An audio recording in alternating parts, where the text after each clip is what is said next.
All right, everyone. Welcome to episode 38 of the Detroit Sports Podcast, the Doc N Jock Sports Show with the Doc, John Macaroon. Joining me is my cousin, fresh off of his bachelor party last weekend, my cousin, Adam Strozinski. What's going on, bro? Not too much, man. How you doing? I'm feeling good, man. I survived your bachelor party. I had a really good time. Got to meet Vinny Stubbs out there. What's up, cuz? Oh, man, I had a good time, man. He came up to me. He was like, man, I love your guys' show, and I love it when you say, what's up, cuz?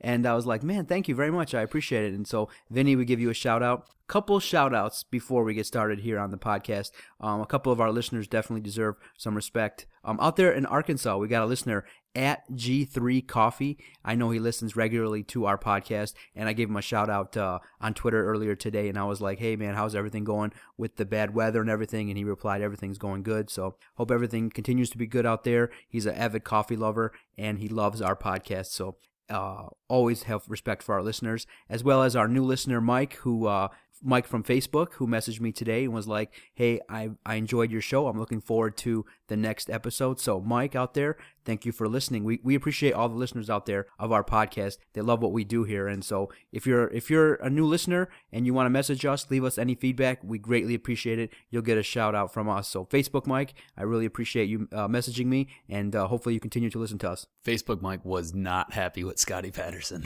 Yeah, that was a great take. He's like, I could do without listening to Scotty ever again. Well, we had to have the Boston perspective, and so we're fair and balanced here at the podcast. You ready to kick this bad boy off, cuz? We got a lot to get to. I've been looking forward to the show all week, so yeah, this has been a big news week. I know we're going to touch on that a little bit later, that whole situation. And by what? By I don't know what you're talking about. Whatever is going on in the world of sports. Owners are getting banned from the NBA, just being dummies.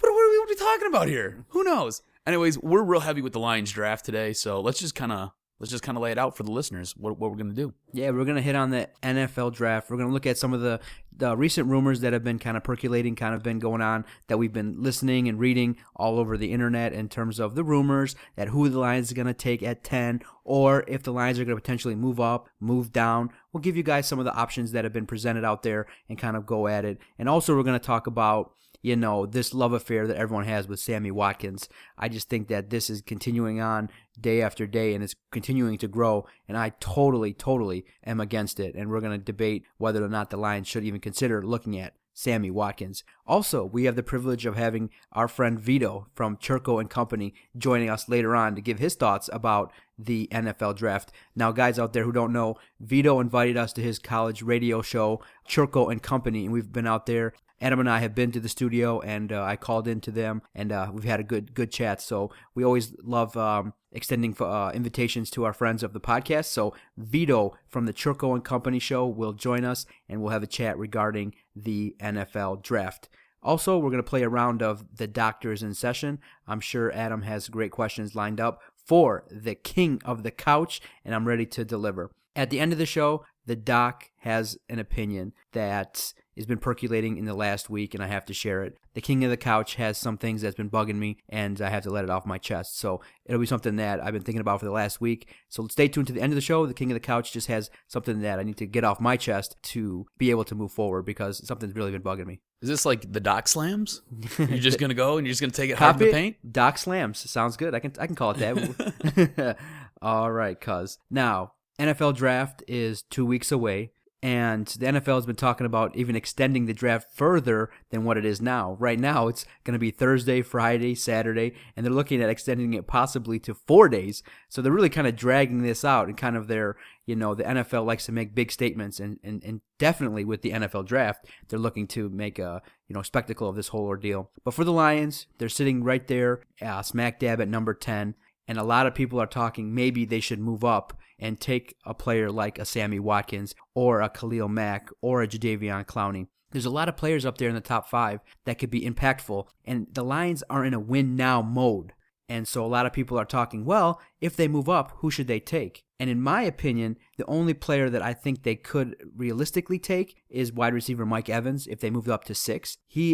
Cleveland, Jacksonville, Oakland, Tampa Bay, they all may take wide receivers. And so I just think that the price for Sammy Watkins would possibly include 3 picks minimum, and maybe even a current player that's on your team now. So the price may be way too steep for a Sammy Watkins. I don't think that the Lions are going to trade up to get Jadeveon Clowney. A player out there that has a lot of potential, that's kind of skyrocketed up the boards, is Khalil Mack. He's potentially, a lot of people are kind of comparing him to Von Miller, and he has a lot of impact. He could make a lot of impact on this defensive line if you had Khalil Mack and Ndamukong Suh, Ansah and Fairley. That'd be a strong four. That'd be a strong front four. But I just think that, in my opinion, if they decide to trade up, that's not what I think they should do. If they decide to trade up, the most realistic option would be for them to maybe trade up and get wide receiver Mike Evans. I just think, in my opinion, what the Lions should do is try their absolute best to trade down and gain more picks. This is a team that needs to fill some holes on the defensive end,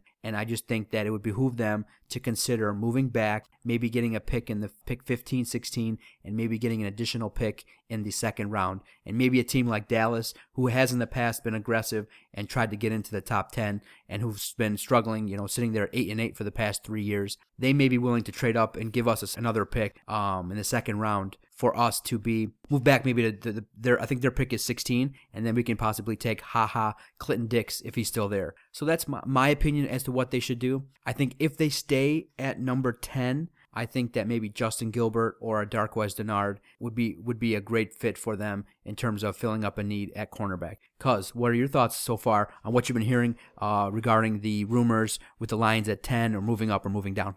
If I'm the Detroit Lions, there's no way in hell I'm moving up. It's going to cost too much to move up, and for what you're going to get, it's just too much of a risk. You're going to be basically mortgaging your future to try to get something now that you just don't know if it's going to even pan out. If I was the Lions, there's no way I'm trading up to 6 to even get Mike Evans.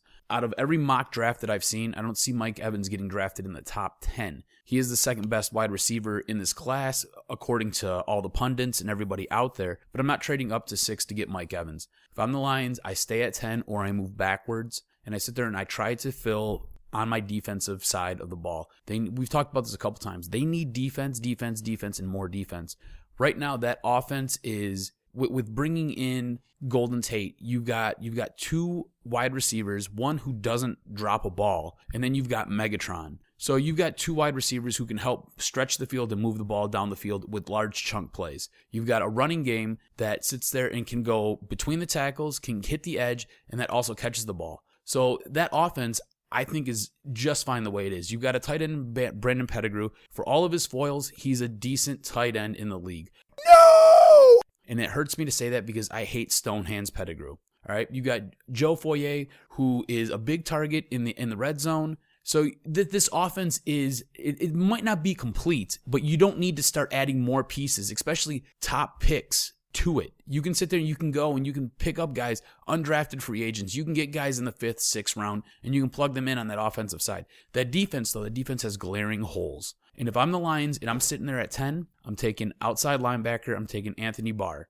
Anthony Barr going into this season was projected to be the number 1 outside linebacker. I get really nervous when a guy like Khalil Mack starts shooting up everybody's draft boards after he has a really good pro day, after he has a really good combine, and you sit there and you start looking at those numbers, because in my head I just think he's a workout warrior, and he's able to do all these things, all these tests and all these things that you just kind of like sit there and you rank your players out with, when his work, his history of work just isn't necessarily there. He had one really good season, and that was last year. He had a really good season last year. But where was he the season before that and the season before that? Nobody really talks about him too much. Whereas Anthony Barr, coming out of last season, he was really good. Going into this season, he was really good. And he even had a really good end of the year. So if I'm the Lions, I'm taking Anthony Barr right there. And if I can, I'm moving back. And I'm going to take a guy like Justin Gilbert, Darqueze Dennard, and I'm going to sit there and I'm going to start stacking pieces. And then I'm going to sit there, I'm going to fill up my roster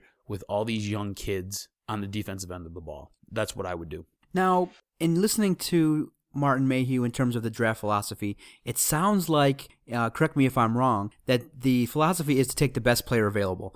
And that's been his philosophy in general in terms of taking, in terms of his picks, and the track record proves that. Because what's your opinion on that strategy? Should they, in this draft, continue with that strategy, or should they look to finally fulfill the needs that they have, especially on defense?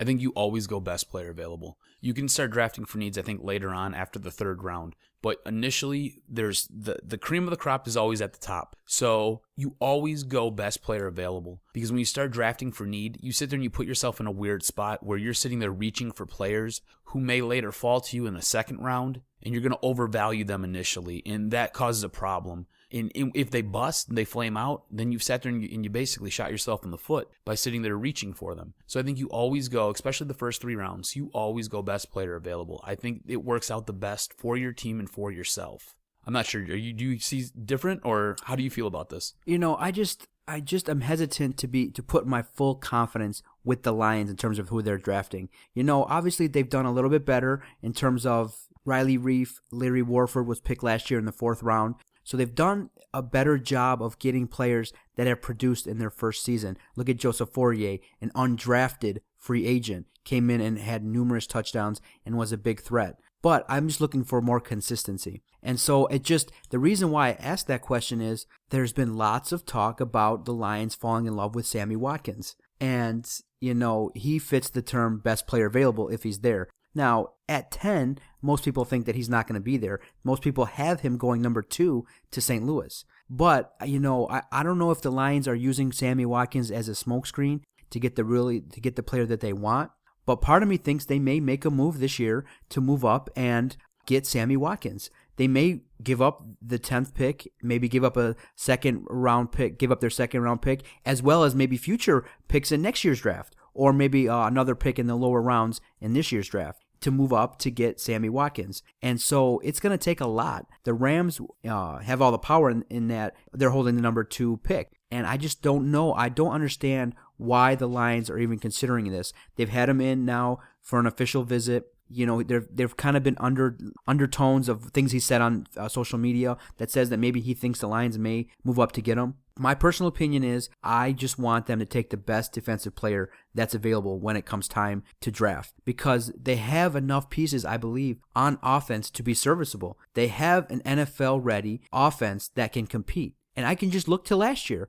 Denver had arguably one of the best offensive seasons out there. But what happened? They ran up against the best defense in the NFL, and one of the best defenses, arguably in a long time, that's ever been put out there. And Seattle shut down the offense.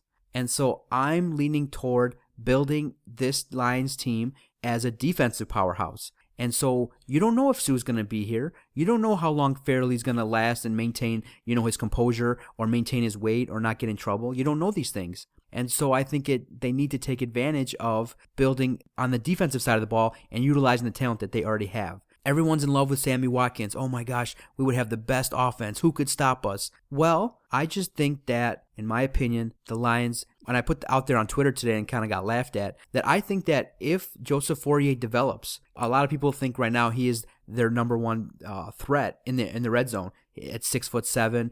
Megatron's going to be double covered. If the teams are smart, they're going to double cover him and not let him beat them in the red zone. So Joseph Fourier, if he develops, I think he can be a top 5 tight end. I think he can be up there with the likes of Jimmy Graham, with the likes of the tight end in New England, Gronkowski. Gronkowski can't stay on the field, but you've seen the difference when he was producing. He was Tom Brady's go-to guy, and he produced on such a level that that they were considered a significant threat for the Super Bowl. I even said to you one time, I might consider drafting Gronkowski number 1 in a fantasy draft. What the hell is that about? No. You're really weird.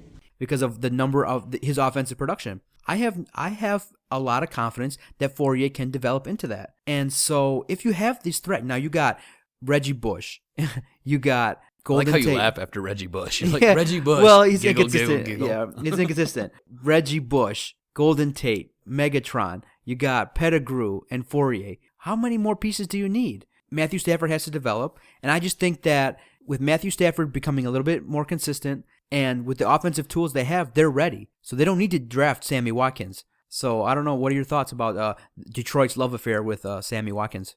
I think if he falls to you at 10, you're He's not going to fall there at 10. I know, I understand. But I think if he falls to you at 10, I think you're silly if you don't consider How can you take him? Because Cleveland, Jacksonville, Oakland, Tampa Bay, agree. all will take him. I agree.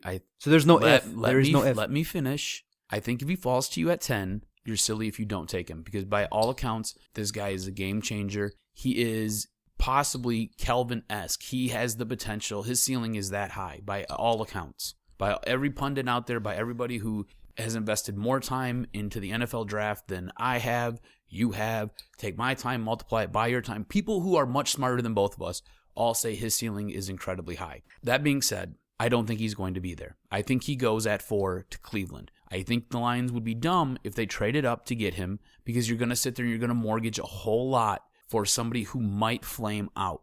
And I just don't see the return on investment being there. I think if you stay at 10, you can get another piece that you can add and you can build around on that defensive side of the ball. If you're able to, you trade back. One of the hardest things to do on draft day is trade back, because you're trying to get the equivalency of what that pick that you're releasing with other compensatory picks, like a second round, a third round. So I think if the Lions are able to, they move back somewhere into the teens, maybe the early 20s, and you just sit there and you get a boatload of second and third round picks, and you sit there and you just add and you build. And if you wanted to, you could then take a couple of those second round picks that you've just acquired, you can piece those together, and you can move back up into the first round if you wanted to and pick something else up. That's what I would do. That's what I would like to see them do.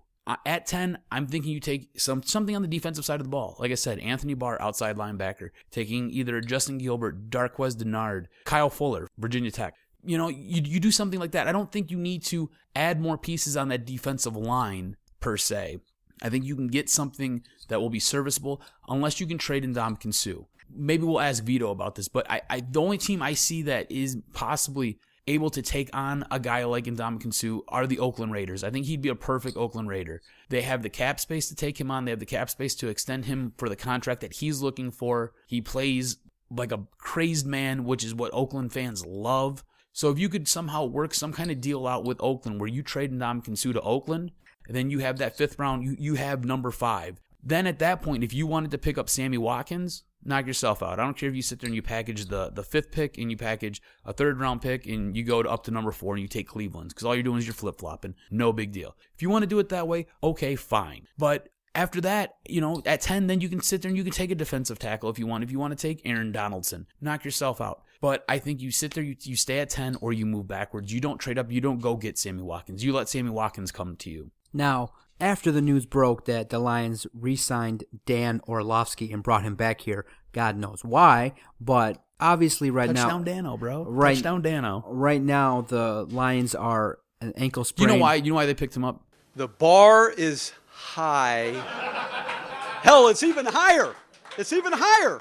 You want me to tell you why? He's familiar with Jim Exactly. Caldwell, and he's one of his boys. Exactly. So- He's familiar with the system that they're putting in. So if shit hits the fan and Stafford gets hurt, they've got a reliable quarterback who they feel comfortable with, The bar is high. who knows the system. You don't have to sit there and coach him up and get him to learn the system. He already knows the system. Exactly, but as everyone knows, he stunk. He's a journeyman, and he hasn't done really much in this league that has been known for other than, running out of the back of the end zone and embarrassing himself. Obviously, like I said, everyone... That whole season just still upsets me. Everyone in Detroit is a little bit worried now. Every time that Matthew Stafford gets hit, he better get his ass up. Because, Your face is so tight right now just talking about that 0-16 season. Oh, man. You're so upset. That's horrible. That was a horrible season. And like I said, it's a new season with a new coach. I'm looking at the best interests of my Lions. And so if Matthew Stafford's not on the field, I would like the Lions to potentially go out there and get a free agent that can maybe push him and maybe put a little fear in him that if you're throwing these interceptions that cost us games, your ass is going to be pulled. And so Jim Schwartz, I think his downfall was he kept Stafford in there too long. Because do you think that there's someone maybe in the later rounds that the Lions may look at in terms of drafting to get in the system? Because they have more. They have Orlovsky and they have Matthew Stafford. But do you think that they could potentially bring in another quarterback from this year's draft in the later rounds? In a perfect world, everything worked out and it was all Honolulu blue and silver. Perfect world. 3rd round, Teddy Bridgewater still sitting there, and the Lions can go pick up Teddy Bridgewater. I think that would be perfect. Out of all the quarterbacks that are listed above Teddy Bridgewater, I think they'll all be gone before he leaves the board. For whatever reason, his stock has plummeted. He had a really bad pro day. He sat there. His combine was okay, I guess. He just hasn't looked good. But out of all the quarterbacks that are out there, I think he fits the pro style, and I think he would fit perfectly in the NFL better than most of these guys. I don't see Johnny okay, Okay, hold on. You're just, for those who don't know, John just sat there and gave me the death stare. His mouth is now agape. There's a fly flying in. Johnny Manziel, I don't see translating great to the NFL. All right, Johnny Manziel is slightly undersized. He basically read a spread offense, and he could run and do whatever he wanted to do. Basically, he got through college based on athleticism. Blake Bortles, I'm not really sure what you have with Blake Bortles. I don't know what kind of competition he necessarily seen, where he was coming from. I know he's got the height. I know he's got a good arm, but that doesn't always. He could be the next Ryan Leaf for all we know. All right, he could be the next Ryan Leaf. He could be the next Peyton Manning. Not really sure. Derek Carr, not really sure. All right, played at Fresno State. You really don't know. Jimmy Garofalo or whatever. You don't really know what kind of competition he's seen at Eastern Illinois. Well, that's not even in the MAC. So I mean, what kind of competition are you seeing? You know, Zach Mettenberger from LSU, the guy blew out his knee. You don't really know what you got there either. I mean, you always like an SEC quarterback because it's the SEC, but what do you really got there?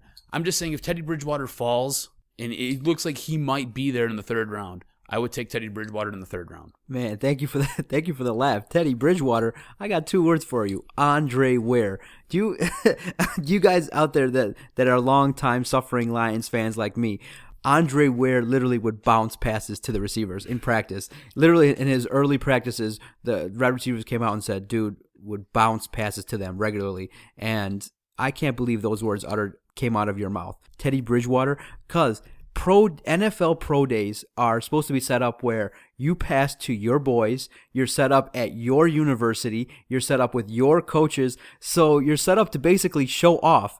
And Teddy Bridgewater's stock tanked so much because he shit the bed on his own pro day. Who does that? When have you heard a guy that's awful at his own pro day? And so you're like, that's the guy for the Lions. I think they've got you like trained perfectly. Teddy Bridgewater is a perfect Detroit Lion, a guy that would never see the field, and when Matthew Stafford gets hurt, he'll come on there and throw even more interceptions and look horrible. Come on, cuz Teddy Bridgewater, don't come with that. Don't come to the podcast with that.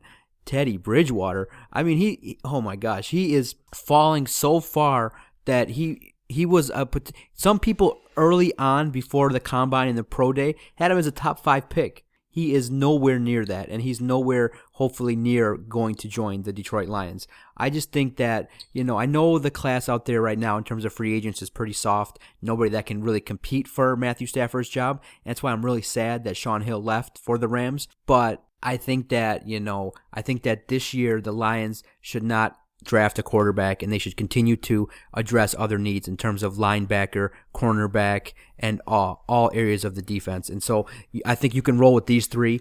I think that goes totally against my draft philosophy. I think you always draft a quarterback late somewhere. It doesn't matter. You always take at least one quarterback. I don't care if it's a 6th or a 7th round quarterback. You take one, you never know what you might get. Look at Tom Brady. He was taking one, I think, in the 6th round, 7th round, and one of the greatest quarterbacks of all time possibly now. You always take a quarterback. That's just my draft philosophy, personally. Yes. Other organizations can find diamonds in the rough in the 6th round.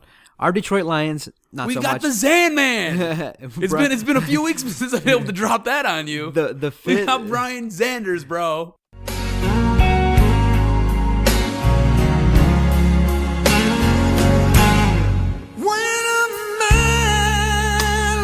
Brian Zanders. The 5th through the 7th round in terms of Lions is the cut zone. So those are the players that we draft that we basically cut or end up, not performing well for us. So that's just my opinion. Let's just see. I'm very curious as to see what the Lions do this draft. So, cause let's just say they stay at number 10. That nobody decides to trade with us. Who do they take with the 10th pick in the first round? If he's there, I think you take Anthony Barr from UCLA, outside linebacker. I like everything that he had, that he projected through college and up to this point. I think Anthony Barr would be that pick. Otherwise, I'm going cornerback, and I'm going Justin Gilbert or Darqueze Dennard. Okay, a dark horse that's kind of been mentioned by a lot of mock drafts that I've been reading up lately. Clinton Dix, safety from Alabama, 6'1". Is he really a dark horse? Well, he's projected anywhere from 10 to 16. So a lot of people said that he could be taking a little bit later, but a lot of people have him, the Lions taking him outright with the 10th pick. I think what the Lions are going to do is they're going to draft on the defensive end, and I think they're going to draft Clinton Dix with the 10th pick. I would personally like them to draft Darqueze Dennard. In my opinion, he is the number 1 cornerback in the draft over Justin Gilbert.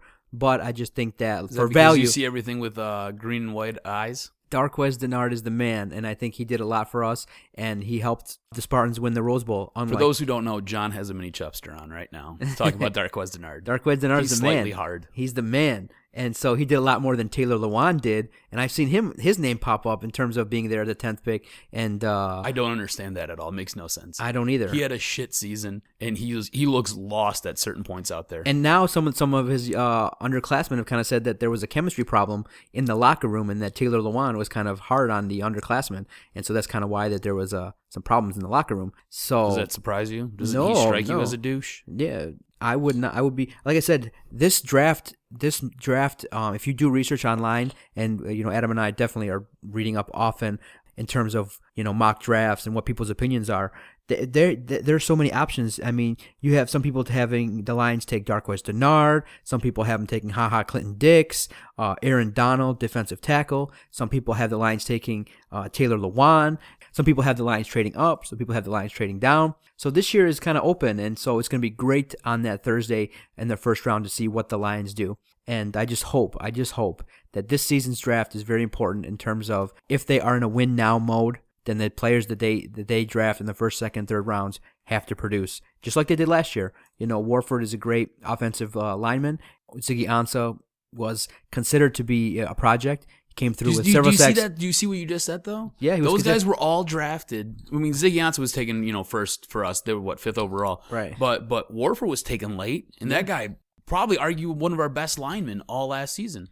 So, I mean, a little bit of faith there, a little bit of faith. Maybe they can get a quarterback late who might push Stafford. You never know. I'm leaning towards, agreeing with you that maybe Brian Zanders can possibly help us continue Who's to that? draft. Who? Brian Zanders. The Sandman! So let's hope that you're right, and I'm looking forward to the draft in a couple weeks. And I hope they don't make it 4 days. I like the 3-day thing the way they have it now, but if they extend it to 4 days, I think that would just be overkill. Overkill. Too much Overkill. Stay tuned, everyone. After the break, we're going to continue this great draft talk with our friend of the podcast, Vito, from the Churko and Company radio show. Stay tuned.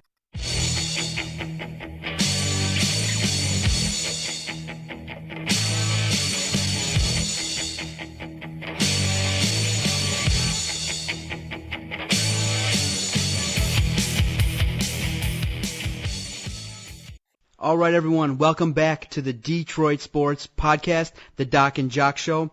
Joining us is a friend of the podcast. He invited us to his show, the Churko and Company Show, every Tuesday and Thursday, 3:30 on UDM student radio station. He also writes great pieces for Outside Pitch MLB. You can find him definitely on our Twitter feed. We retweet his posts all the time. Joining us is Vito Jerome. What's going on, buddy? Not much, man. Thanks for having me on today. I appreciate it. Oh, man. We are a couple weeks away from the NFL draft, and the Lions are right dab in the first round with the 10th pick. Now, Vito, everyone's kind of been talking about whether the Lions should trade up and possibly trade a couple picks to get Sammy Watkins. And some people are thinking as well that they should maybe look for some other trade partners to trade down. What is your take on what the Lions should do with the 10th pick? Should they move up? Should they move down and get extra picks, or should they stay right there at number 10? Honestly, I think you forget about Sammy Watkins. I know he's a great vertical threat like Calvin Johnson, and playing opposite him, that would be great for the offensive attack and their passing game as a whole with Matt Stafford continuing to improve, hopefully going forward as the franchise passer of the Lions. But for me, I think you have to trade back and get somebody for the secondary, a safety like such as Darqueze Dennard, somebody of that sort that maybe you can get later in the first round. So why not trade back, get some more picks as a result of it, and get some more value later in the first round? So that's the route that I would go in for the Lions, because I don't think they necessarily need to draft a guy like Sammy Watkins at number 10. And he might be gone anyways, and why trade up for him when you have guys like Golden Tate now that you signed as well to play opposite Calvin Johnson? So for me, it's not a big-time need as much as other people maybe say about that. So I would pass on him and draft Darqueze Dennard, and do so by trading down to get him, and trading for multiple picks as well in the process. Exactly. I agree with you 100%. I just think everyone's fallen in love with Sammy Watkins because they want this dream offense. But at the same time, people have been looking at me crazy today. I put on Twitter, I don't think that Joseph Fourier is on the level of a Sammy Watkins, but he can be a great threat. He had 7 touchdowns his rookie season. And so you got to... Well, he might be better in the end zone. Exactly. He has a bigger target too with his big size. Exactly. So I agree with that in terms of the touchdown. category. In terms of that aspect, I think he's better in that regard because of his big size and what he can do in the back of the end zone. Where Watkins can extend you vertically, go deep with that speed and everything. But the thing is, in the end zone, I think you want a big-time target like a Joseph Fourier over a Sammy Watkins, honestly. But they're not comparable in the other aspects and intangibles that you need out of an elite, legitimate go-to wideout as in Sammy Watkins. He's definitely the elite talent, whereas Fourier is not that. But when you get into the red zone, you want that big-time elite target that can go up and get the ball. I think Fourier, with his size, is more capable in that regard. So I think you do have a point in terms of that when comparing the two. And also, too, if we can find a trade partner, maybe a team like Dallas that wants to move up to the 10th spot, I mean, if we can move down and maybe, get into that 15th, 16th pick range and maybe get an extra second-round pick, we can definitely take, I think, Clinton Dix should be there around the 15th and 16th pick, in my opinion. I agree totally. And then you can trade down, like you said, into the late first, early second, get a guy like Allen Robinson, Odell Beckham, who's rising up the draft boards right now. Maybe now will be taken in the top 10 or top 15, which I think is not a good choice for anybody that goes in that direction. Because you can get other guys, like I said, Allen Robinson, even Benjamin later in the draft, in the second round. So I would wait. I would trade back, get those multiple picks, and then take a guy like that at wide receiver in the second round. Vito, what do you think the chances are that somebody would be willing to trade with the Lions so they can move back? That's one of the more difficult things on draft day to do, is just sit there and try to bundle picks and move backwards. Well, I would think they're thinking about that ahead of time and looking at the trade partners, and hopefully a team maybe that's contending, that's picking later in the draft at the end of it, such as the Pats. Teams like that have been to the Super Bowl or in the playoffs in recent memory, be willing to kind of trade up with the Lions to make that swap happen, and then the Lions could trade back with them, get their pick, and then take a guy that would lead to better value late in the first or early second than reaching for the guy at number 10 where they are slotted at right now in the first round. So I think a team like that, a trade partner, maybe such as the Broncos, because of all the salary, that maybe they would want to trade back to save some money. So maybe through that or as a result of that factor, a team such as the Broncos would be willing to do that with the Lions to some degree. I'm not sure, though, exactly who that would be, but I think there has to be somebody out there that is thinking, I want to get into the top of the draft maybe. Maybe a team that's just outside of the top 10, too, that might want to trade up and get that Sammy Watkins, might want to, do something like the Falcons did a few years ago when they drafted Julio Jones and traded up for him into the top 5, I believe it was, the first round of the NFL draft. And maybe there's a team that thinks Sammy Watkins is that elite talent, and I think many teams are out there that do have that thought process right now regarding his talent and skill set. So maybe a team like the Cowboys or one of those teams that really looks for those flashy wideouts, such as the Raiders, too. Maybe getting that extra pick to get the Lions' number 10 selection and to take Sammy Watkins at that spot. Not to risk losing him because of the fact that they're picking later in the first round, or just don't have the possibility of landing a guy like that with their pick because they want to take somebody else first off that's more of a priority or need at the top of the draft. I know you mentioned Darqueze Dennard a little bit earlier. What other top prospects do you see that would fit the Detroit Lions and their needs the most going forward? I think you have to get a guy like him, one of those guys in the secondary that can be a top ball hawk corner, can go and get the football, but can also make tackles because you're losing Louis Delmas, a guy that can make tackles when healthy. But thing is, they cut him because he couldn't stay on the football field for the whole entire 16-game regular season. But I think you have to build up that secondary extremely, build the youth, and also that linebacker. Who do you have there that's really reliable that can be a game changer, an impact linebacker? I don't think they have many of those guys. And how about a D lineman maybe even as well, because if they trade Ndamukong Suh, who knows? They might have to go and draft a defensive lineman then. Get that D tackle. They can sack the QB, at least get pressure and rush the QB. And I think that might have to be a route that they take and go into because of the fact that they are thinking possibly of trading Ndamukong Suh. Now, Vito, the Lions are kind of actively looking. If they don't take defense, I think they're going to draft a wide receiver. Do you think that maybe a more realistic option, if they do decide to move up, is maybe try to trade up to the number 6 spot and maybe take Mike Evans, because he's definitely a complimentary fit, and I think if they draft Mike Evans, maybe he can break out his rookie season and provide more offensive punch, because it's obvious that the Lions with Coach Caldwell are looking to expand and build that offense. Do you think Mike Evans, if he gets drafted by the Lions, is a viable option? Well, I think he's a big body that can move a little bit better than you would think with that size. Pretty quick, really good pass catcher, too, obviously, at that wide receiver position for A&M. And maybe Manziel made him look better than he really is. So for me, I wouldn't reach that high for a wideout like him. The only guy that I would take at that slot in the draft, that high in the top 5 or right outside of it, is Sammy Watkins. Anybody else, I don't care what the name is of the guy this year, I think you just have to wait for him or take somebody else later in the draft.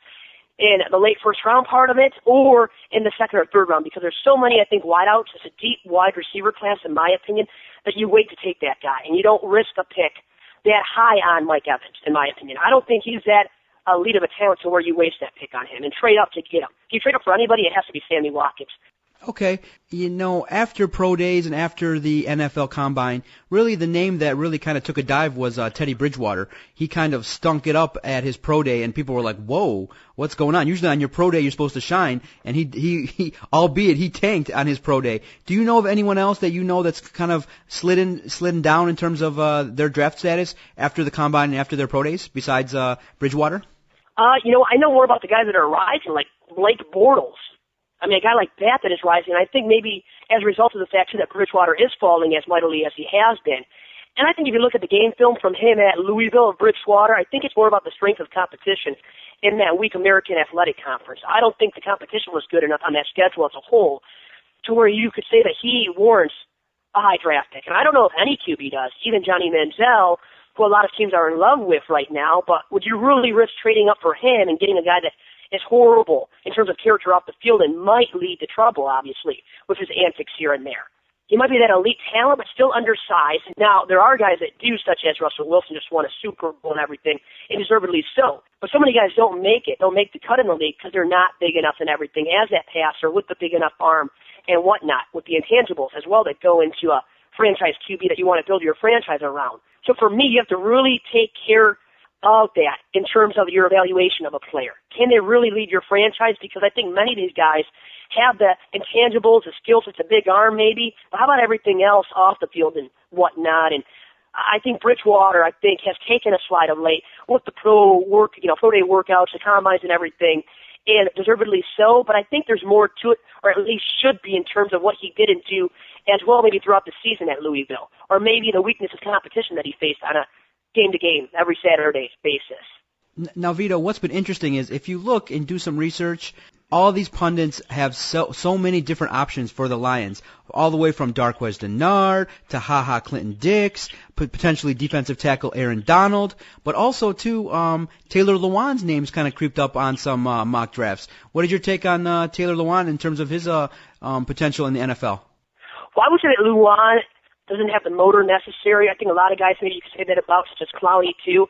And honestly, I think he took a big-time fall because of his lack of work ethic and everything that he didn't do on the football field at U of M. Didn't improve much. He really took a year off, hurt his draft stocks. I would not take him that high at number 10 or trade up and get him at number 6 or number 5. I think it's a big-time risk, and I think if you take an O-lineman, once again you wait or you trade back into the late first round, into the early second and take somebody outside of Taylor Lewan. Because the only guy that I would take that high in the top 5 or top 10 is Greg Robinson, who's going to go top 3 probably. So for me, you wait on Taylor Lewan, you risk the chance that he becomes an elite all-pro lineman and go in a different route and take somebody else later in the draft. And anyways, you just wasted a first-rounder on Riley Reef last year out of Iowa. So for me, you have to build around him and just sign some vets. I want the veteran linemen that are ready, proven right now to go and get it done on the football field to win football games for you, and especially with a team such as the Lions who want to get to the playoffs now. Usually those rookie linemen aren't good and elite guys right off the bat. So for me, I wouldn't want to wait for Lewan to develop and to come into form and everything to be that top-notch lineman. I would rather get Robinson or just wait it out or sign somebody. And if that's maybe a concern for them or a weakness, this season offensively speaking, that's on the GMs at front office not getting that lineman in free agency when they had the bigger names out there to go and sign. So for me, I wouldn't take Lewan that high, honestly, to answer your question. All right, Vito, a couple weeks ago it came out that the Lions were actively shopping Ndamukong Suh. They were sitting there looking for possible trade partners and just kind of testing the waters. What do you think he could command in a trade on draft day? I think as of right now, Suh is a guy that because he's in the last year of his contract, has that big-time contract too, that he wouldn't get a lot of good value in return that you would want to build around for the future. That would make it worth for the Lions, worth it for the Lions to deal Ndamukong Suh. A guy that was an all-pro defensive tackle in his first year as a rookie, the rookie defensive player of the year, has made the Pro Bowl 3 out of 4 seasons in the league for the Lions. He's a guy that is a franchise cornerstone, a guy that you build around on the defensive side of the football. that can do what you need on defense too, getting to the passer, sacking him. He's a sack master.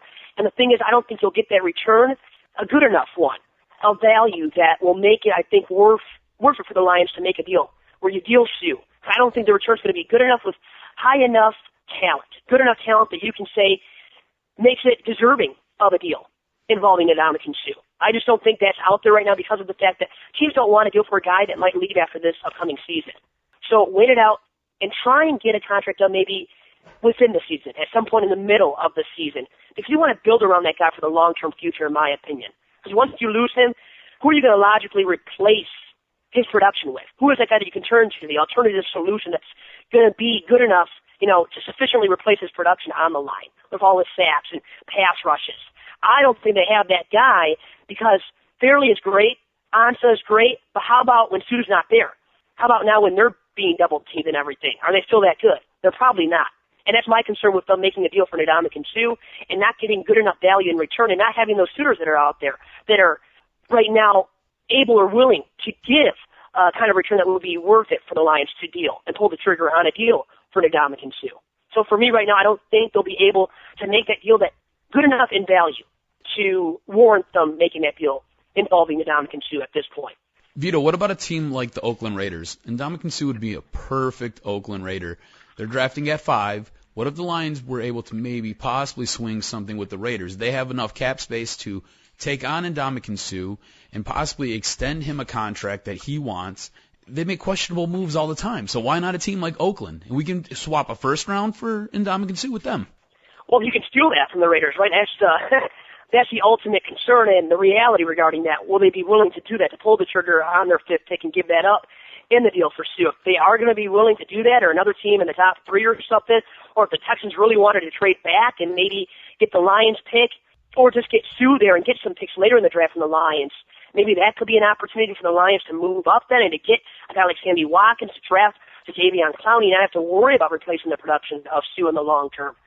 But I think you have to know if you trade up and get, swap that pick, or at least get one in the top 5 in return for Suh. You want to make sure that you have that top elite player that you know is going to be on the draft board still at number 5, at number 6, at number 3 that you can go and get, that you can build around for the long-term future. Because with replacing Suh, you have to replace that sufficient production over the long term that is a guy presently, too, who is a franchise cornerstone. Can you get that in the draft at that spot? So I think you have to at least have it in the back of your head where you have that pick locked in from the get-go, that you know you have the guy right there available to go and get, whether it be Sammy Watkins or somebody else at that spot. If they do know that, I think, you know what, you might be willing to pull the trigger. But I still think a team like the Raiders, who's not willing right now to go out there, maybe make the necessary amount of moves to contend going into 2014, but wants to go for that flashy, bold move, as you noted, maybe they would pull the trigger. But realistically, those teams, like I said, at the top of the draft, in the top 5, I don't think are good enough right now to warrant a trade for Suh when you know, or don't know really, whether or not he will be coming back after this season. All right, Vito, we're going to let you go on this one. You're the Lions. You're at 10. Who do you take? I think right now you take Justin Gilbert, or you trade down and get a guy like Denard or Ha-Ha. Get a guy for the secondary that you can build around, can be a ball hawk, can make some tackles there, can replace the production of Delmas and stay healthy for a full entire 16-game regular season. So I think you improve your Achilles heel of how many years now in a row. And go in that route, draft a guy like Gilbert, or trade down and get Denard or Ha-Ha for the secondary. It can't be a wideout. I don't want a wideout. I don't want Evans. I don't want Watkins, as good as he may be as that vertical foot opposite Kelvin Johnson. You have to build the defense up. Look at the Legion of Boom, right, with the Seahawks. What have they done? Most importantly, they have built their secondary to an extreme maximum to make that the strength of their team as a whole, realistically speaking. And their defense, they are built in that regard. Their defense is the best part of their team. And that's how you win championships, with a sufficient QB, like possibly a Stafford going forward, if he improves on his touchdowns to turnover ratio. If he does improve on that consistently going forward on a year-to-year basis, you don't really have to worry about the passing game and offensive production with guys like Calvin Johnson, Reggie Bush, Joyce Bell. So instead, build up the defense, and then also instead build up the Achilles heel, right, of the defense, and that is the secondary, and draft a cornerback as in Gilbert, or get a guy, trade down later into the first and draft Denard or Ha-Ha, who I think might be going off the board, though, earlier. So I think it's Gilbert, who I would take if he's there, I'll give you this much. I would take Gilbert at number 10 if he's there. But if not, you trade down, get multiple picks, and select Denard later in the first round. Yep, Vito, we agree with most of what you said. Thank you for your time tonight. Let our listeners know again where they can find you and read your information and listen to your shows. Well, you can find me on Twitter at Vito Jerome. Also, my radio show will resume in the fall on a once-a-week basis on Wednesday afternoons, and it's called Churko and Company. And I write for Outside Pitch MLB as about once or twice a week on OutsidePitchMLB.com, an affiliate of MajorLeagueBaseball.com, guys. And thanks for having me on, too. I appreciate it. It's been a pleasure. Anytime, Vito. We look forward to chatting again in the future. Thanks for your time, buddy. All right, man.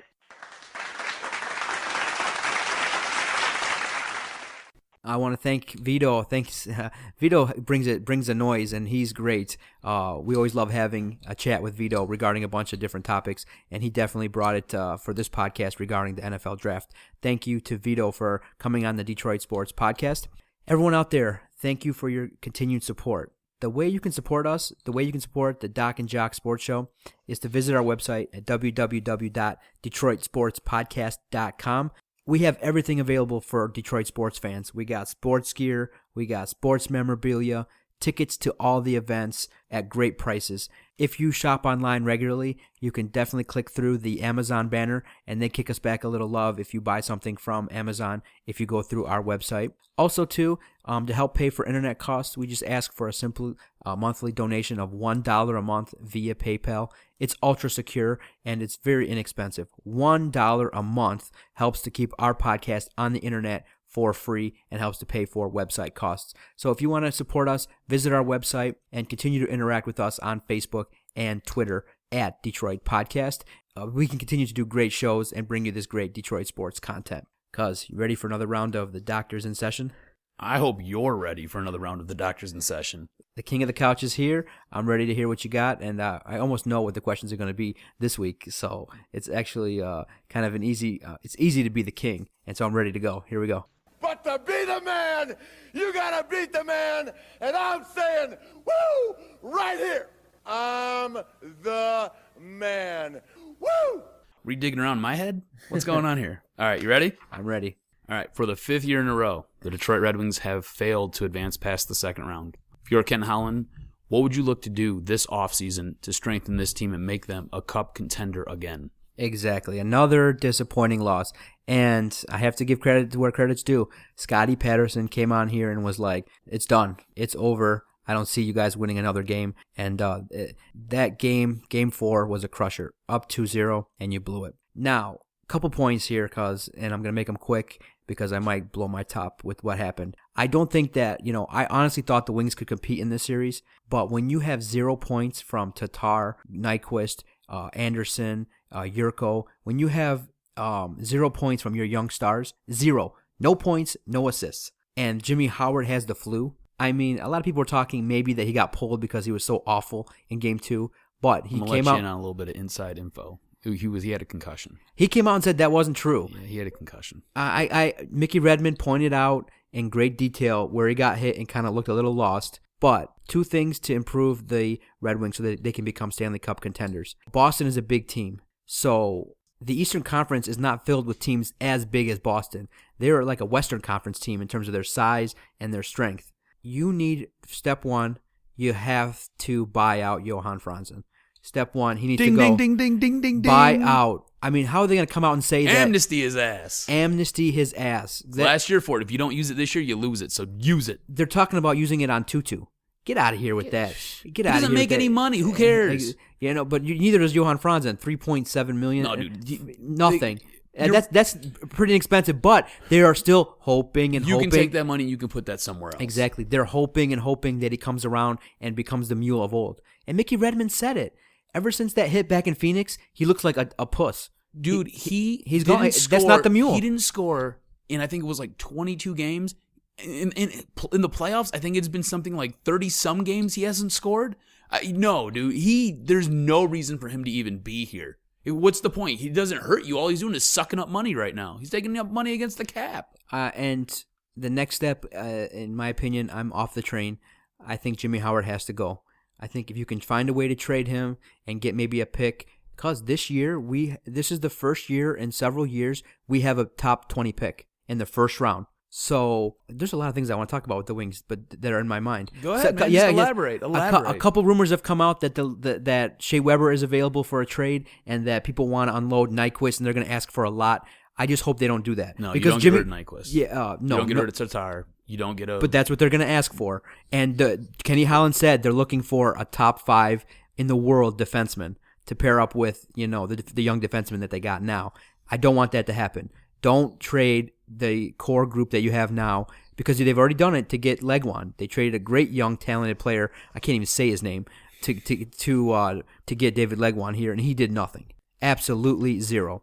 So I'm off the train. I think that Jimmy Howard has to go. You start Mrazek. Let's see what he can do. And I think that you re-sign Jonas Gustafsson. He's a great backup, and if something were to happen, if Mrazek isn't that great, you can put him in there, and he's shown that he can be competitive.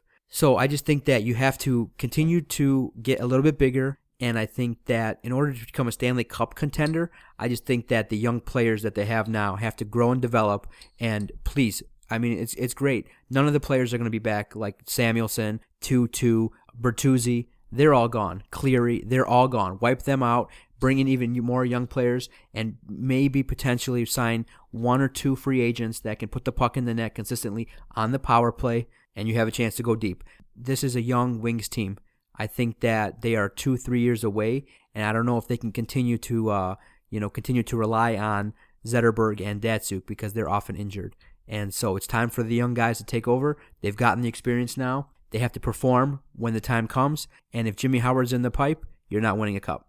Let's move on to the Detroit Pistons. In a recent CBS mock draft, the Detroit Pistons are going to take your boy, my boy, maybe not your boy, maybe more my boy, Marcus Smart, the Oklahoma State point guard who had a very rocky and rough season this past year. Do you like that? Do you love that? Or do you loathe that pick, and why? That if Marcus Smart is drafted by the Pistons, that would be he'd be a polarizing figure. It's going to be either a great grand slam or it's going to be an epic fail, because he's got some character issues that, from his childhood that may come up in terms of his professional career. Grew up in a very, very rough childhood situation. Some of that leaked through in his college career in terms of his outbursts. His decision-making became questionable when he pushed that fan. He's had some anger outbursts on the court.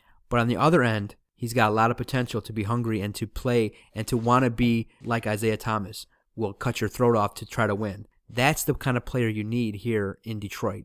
Right now the Pistons locker room is a disaster. There's no chemistry, and you got a guy that obviously everyone's looking at to be a leader in Josh Smith, and he's far from it. Everyone, Greg Monroe came out recently and said, hey, we had some locker room issues. It all points to Josh Smith and Brendan Jennings. Those guys are not leaders. Those guys are secondary role players. And so if they can get rid of those guys, start fresh, and you build around Greg Monroe and Andre Drummond and Kyle Singler. And if you bring Marcus Smart to lead the team, I think you're upgrading the team, and I'll be all for it. Awesome. You know what? I would love to see it too, because I think just in the NBA, you're missing guys like that Isaiah Thomas mentality, where I will cut your throat to win a game. The only player out there right now that I see is like that is Kobe Bryant, and he's on his way out. He's probably got 2, maybe 3 more years left, and we'll see how productive he'll be, because he's now often injured, last 2 seasons at least. All right, staying in the NBA, the big news story in sports, your boy, Donald Sterling. What was your take on his conversation between him and V. Stiviano and the subsequential penalty handed down by NBA Commissioner Adam Silver? Man, cuz in this day and age, for someone to get caught saying those things as an NBA owner. Here's the worst part. He's done this stuff for years. Exactly. When this news broke, I was like, what is the big deal? Like, exactly. He's been doing this. Like, David Stern should have excommunicated him a long time ago, but they had some kind of handshake deal where he was allowed to just go on and be the big old racist that he is. Exactly. And I don't want to hammer the point, because everyone's already got their opinions made. Here's my point, and I'm going to make it succinct and honest. Doc Rivers is part of the problem. The players are part of the problem, and the NBA is part of the problem. Doc Rivers, guys, was a player for the Clippers in his playing career. You think he didn't know what was going on? Also, on our Twitter page, if you follow us at Detroit Podcast, I came across some information and I retweeted it. At his introductory press conference toward the end, when he was named the head coach of the Clippers, the Clippers gave up a first-round pick and are paying Doc Rivers $7 million a year. Someone asked him, hey, what's it going to be like now coaching under Donald Sterling? He said with a smile, things are different now. Show me the money. Things are different now. I love black people! I love black people! Show me the money. Give me a break. Listen, these players took his money. Doc Rivers is great, is cashing his checks every week. Now you're outraged that he's a racist? I mean, in this day and age, you can't plead ignorance. He paid out $2.17 million to the federal government because he's a slumlord. And people say, oh, well, he didn't admit guilt. It doesn't matter. He paid out to the government $2.17 million, one of the largest fines out there because his practices were racist. And he's made racial comments in so many different circles. Everyone knew that Donald Sterling was a joke. They knew he was a joke because he kept Elgin Baylor for 22 years and the organization was run like crap. Only until recently has the organization been somewhat entertaining. Let me give you just a little bit of insight into who this man was. All right, this is from the Elgin Baylor lawsuit, and you can go find this stuff on Yahoo. Yahoo did a great piece where they sat there and they put a lot of what he has said and who he said it to, and they've got some court documents as well. This is from the Baylor lawsuit. This is a quote. Sterling said, "Personally, I would like to have a white Southern coach coaching poor black players. I was shocked. He looked at me and said, 'Do you think that's a racist statement?' I said, 'Absolutely. That's a plantation mentality.'" That's what Elgin Baylor said to him.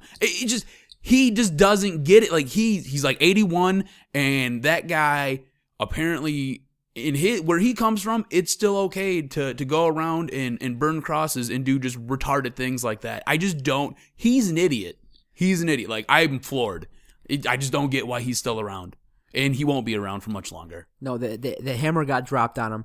Simple reason, guys. Not because he's a racist, not because he said these things, but because the bottom line, sponsors left. The NBA would have been collapsed had he stayed. 10 sponsors left. That's the worst part about it. That's the only reason this happened. That is the worst part about it. Because the NBA as itself could not run. That is why he is gone. Because his players would have protested, and the NBA playoffs have to continue. The show must go on. So the only way for the show to go on is for the players to be happy. By the players being happy, he's got to go. And so, yeah, I'm not giving no credit to Commissioner Silver. He basically had his hand forced. The player said, okay, if he's not gone, we're not playing. Simple decision. He's got to go. And obviously 29 billionaires looked at him and said, okay, they could care less if he's a racist, in all honesty. They're using that as a front. Dude, they know he's been a racist. They're all in the same fraternity. Exactly. They don't care because you know why? At that time, the Clippers were a shitty organization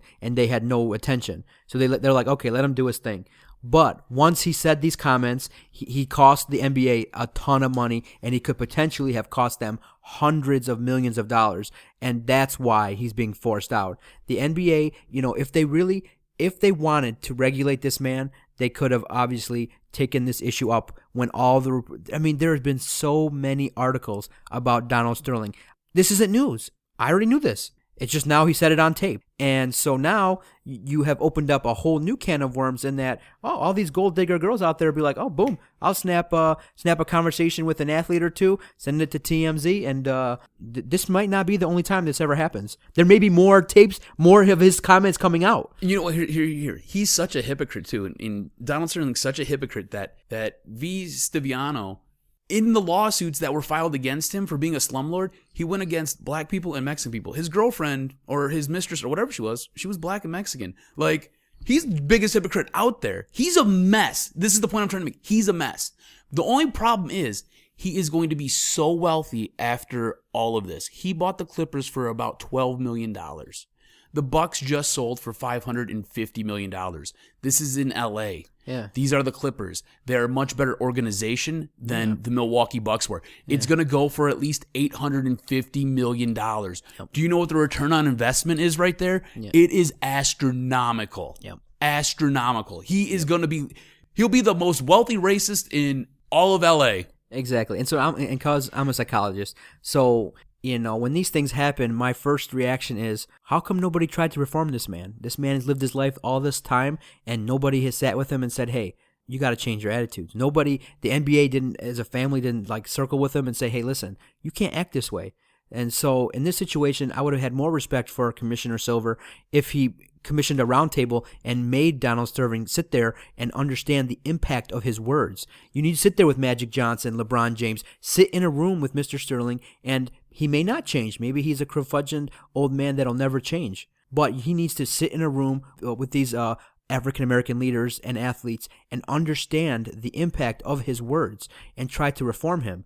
That's what you try to do. Not wait for him to expose himself as what he is and then let him go. What you try to do is you need to reform him. Reform and understand, where did you come up with this notion that you don't want black people to come to your stadium? Where did you come to this notion that, okay, you know what, if your friends call you and say, hey, why is your girlfriend taking pictures with Magic Johnson? You say, hey, because it's Magic Johnson. He's a multimillionaire. He's a great businessman. What's your problem? And so Donald Sterling put his foot in his mouth, and he didn't stand up for himself. He didn't stand up for African Americans, and as a result, he lost his organization. And though that's what's being said now, this man is a litigious man. He may go to court with this, and it may not be just that easy to, in the NBA circles, the commissioner can just come up and say that.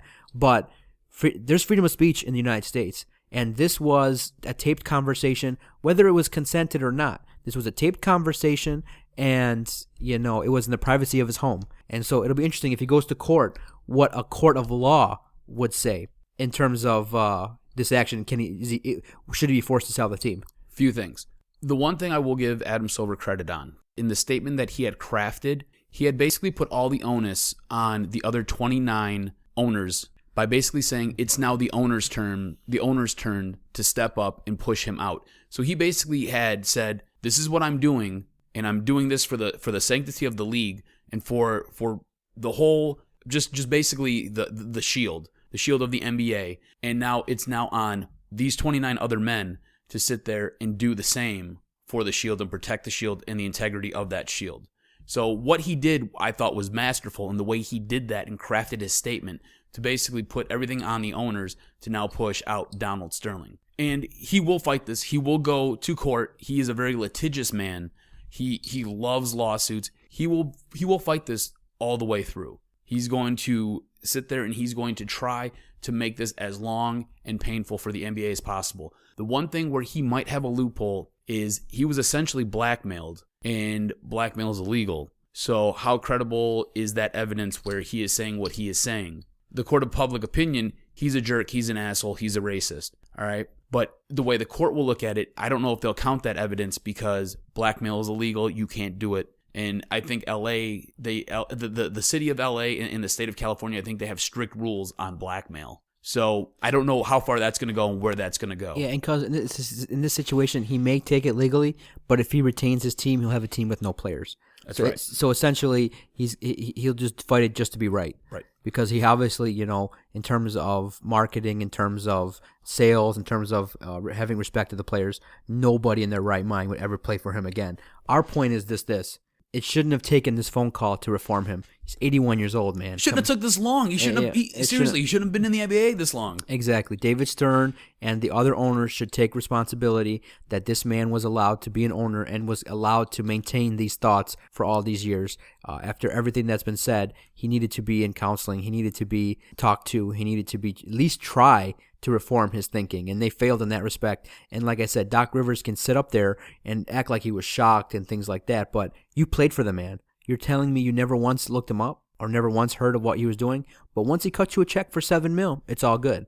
So, and that just kind of speaks to society. Money talks and bullshit walks.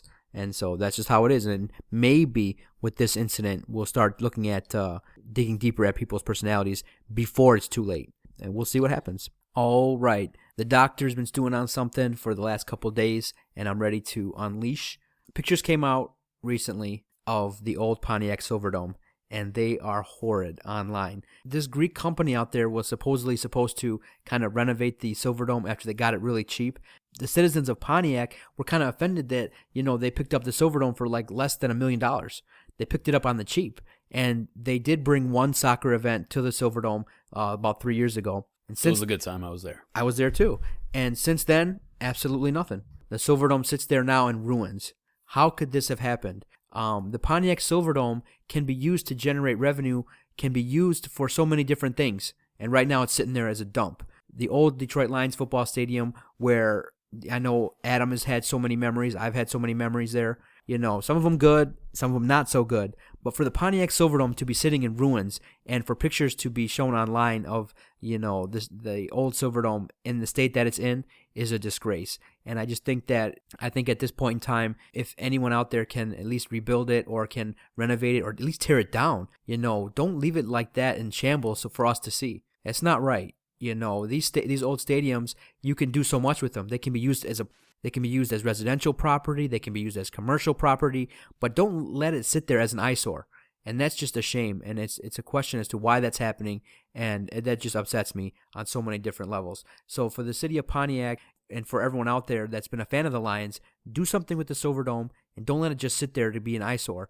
That just is terrible. And it's the longer it stays like that, the more embarrassing and shameful that it is. Cuz? You feel better now? I do feel better. You got that off your chest? I do. It's just really sad that, you know, an old football stadium cuz that was the site of WrestleMania 3. The site where Hulk Hogan, in front of 90,000 people, body slammed Andre the Giant. And it was one of those WrestleManias where they didn't even walk to the ring. They just stood there in like those little ring cages and rolled down. They rolled down to the ring. It was old school. Because WrestleMania 3 was one of the biggest events of all time. And then you had the Lions, you know. So like how WrestleMania is number one? Yeah. And then somewhere down the list is the Lions. Yeah, it was the WrestleMania 3, and then, you know, the Lions played there. You know, and of course, all the Autoramas and all the other shows and things like that. It's just an eyesore, and it's a shame that it's gone to that, and it shouldn't be. Like I said, there's got to be better things to do with it than just to leave it there and continue to be an eyesore. Another great podcast, cuz. That was a good one. This was a lot of fun. This one was a lot of fun. I hope everybody enjoyed it. And like I said, Facebook Mike said good production value, so that's a compliment to myself as well as to my cousin Adam. So for my cousin Adam Straczynski, who's about to be married in a month or so, I am the Doc, John Macaroon. This has been the Doc and Jock Show on the Detroit Sports Podcast. See everyone later. Go NHL. Show me the money. I love black people. I love black people. What's up, cuz? Accordingly, effective immediately, I am banning Mr. Straczynski for life from any association with the Detroit Sports Podcast. From any association with The Ryan Zanders. They have been called a dirty ball club, and I can see why. This is a typical disgusting display by Doc and Jock. the yellow, gutless way they do things here.